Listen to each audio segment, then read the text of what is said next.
Between the year 1992 to 2012, there has been a rapid increase in the amount of hospital admissions for a case of anaphylaxis, between 1-7 cases per 100,000 of the UK population. It's estimated that 20 people die each year from anaphylaxis in the UK alone. So where did the condition originate from?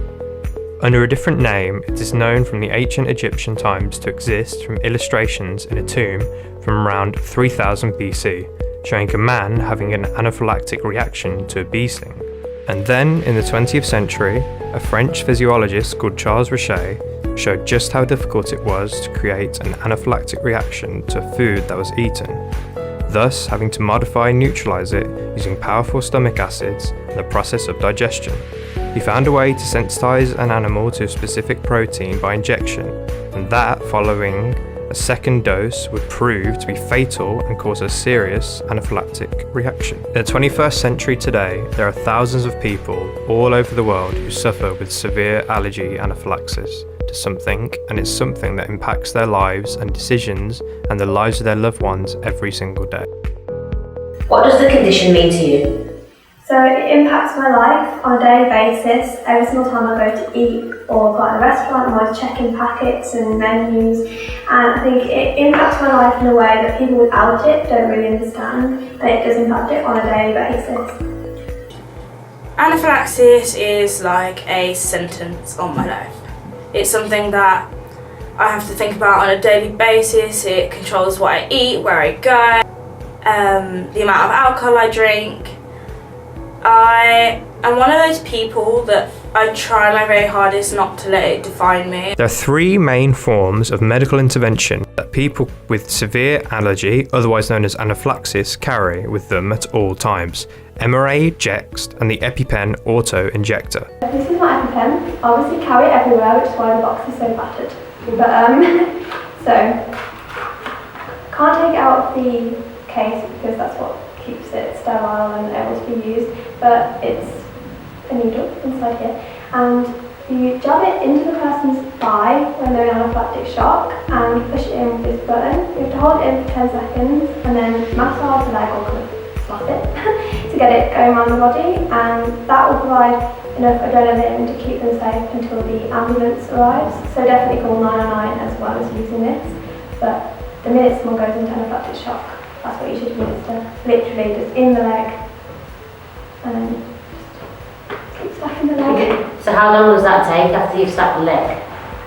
It will keep the person safe for 15 minutes, and by then, hopefully, emergency services will be there, and then they will top up the adrenaline. But yeah. 14 major allergens as documented by the Food Standard Agency. They are as follows: celery, cereals, crustaceans, eggs, sesame seeds, soya, and sulfur dioxide, which is sometimes known as salt. Just purely because I don't want to be seen as the girl with anaphylaxis. I don't want that to be the way people view me and the way I have to view myself, which can be very reckless of me, but at the same time it's the only way I feel comfortable having this condition and still being a normal part of society. Some of the symptoms of anaphylactic shock are feeling faint, breathing difficulties, wheezing, clammy skin, hives, feeling or being sick, and stomach pain. I think because I've had it since I was so young, I've got used to it, and literally any single time anyone hands me any bit of food, I'm like, oh, does that have medicine? And I always carry my EpiPen and medication with me. So I've got used to it, but it still doesn't make it any less annoying. I was having tests up until the age of 11, and it's being told to me that by my doctor that I won't ever grow out of this. This is something I'll have to live with for the rest of my life.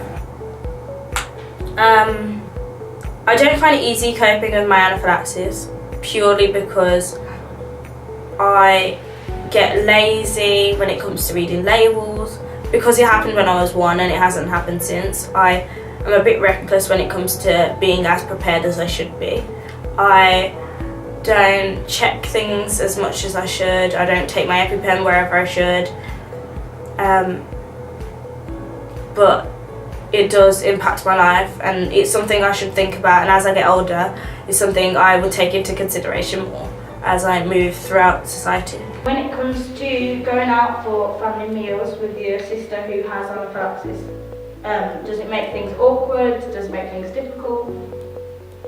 Makes things kind of difficult, kind of hard, because you have to ask the chef specifically, what ingredients went into the dish, what certain dish you can eat, what certain dish you can't eat. When you had your first kiss, did you think about your allergy beforehand? If so, why? Not particularly my first kiss, because we hadn't had anything to eat just before, but kissing people in general, yes. If I've gone out for a meal, I've known they've eaten things that may contain nuts, I'll ask, and I'll be like, really, could you have a glass of water or brush your teeth? Because I really don't want to die because of kissing you. And yes, that's actually happened in the past. How would you feel if you passed this anaphylaxis on to your kids? I feel quite annoyed on their behalf because it would sort of be like Mom, why have you given me this? But I feel like it's better for me to have a kid with an allergy because I know what to avoid and what to do in situations, rather than someone who's never had to deal with that and their kids had to deal with it. So I feel like I'll be more prepared to look after a kid with an allergy, but I hope for their sake they don't. If I could change anything about having anaphylaxis, it would have to be the fear that comes with it. You want to enjoy life and be normal like everybody else, and there's this constant question when doing something so simple: if I eat this, will I die? When it comes to meeting my husband and having children, on the other hand, that is something I've thought about a lot. I'm very concerned that I might pass this on to my children because I wouldn't wish having anaphylaxis, and I know people think it's easy to have and it's easy to be mindful and be prepared when having it, but I wouldn't wish this on anybody. It makes you feel so odd and not normal compared to everyone else who can just eat, and eating is something that happens on a daily basis. It's something you need to do in order to live. So to be able to not do that properly or in the way that everybody else can, it makes you feel a bit weird. If you'd been diagnosed from an early age to have anaphylaxis, specifically to nuts, peanuts and sesame seeds, how would you feel? I'd feel very scared and I'd feel shocked because no one in my family really has it. So we're coming from nowhere, and I think I find it hard to find certain foods that don't have nuts in them. If you had a daughter with anaphylaxis or a son, what's one thing you would say to them as a piece of advice? I would say to them, when you're going out, make sure you have your EpiPen with you, which is the medical injection equipment that you need. But there definitely needs to be more training with EpiPens, because obviously I could go in an anaphylactic shock basically at any time. I could be out and about on my own, eat something and then need help, and if it's only my friends and family who know how to use an EpiPen, that's not helpful. I feel like when you're taught first aid training in school or workplace, they need to include how to deal with someone going into anaphylactic shock, because it's very, very common for people to have these allergies, and people have no idea how to deal with it. It is really, really dangerous. And it's not hard, it's not hard to teach someone how to use an EpiPen. I was moved from the EpiPen auto-injector to the Emerade pen very recently. I used to have 2 of the EpiPen auto-injectors and now I only have 1 Emerade. And I haven't been into anaphylactic shock since I was 1. Some people have found that because they have an allergy that they are targeted because of it, or it's used against them either because of ignorance or to cause serious harm.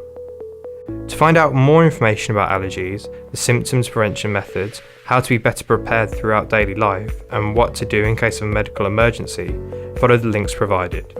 Anaphylaxis can get worse and lead to death within 15 minutes.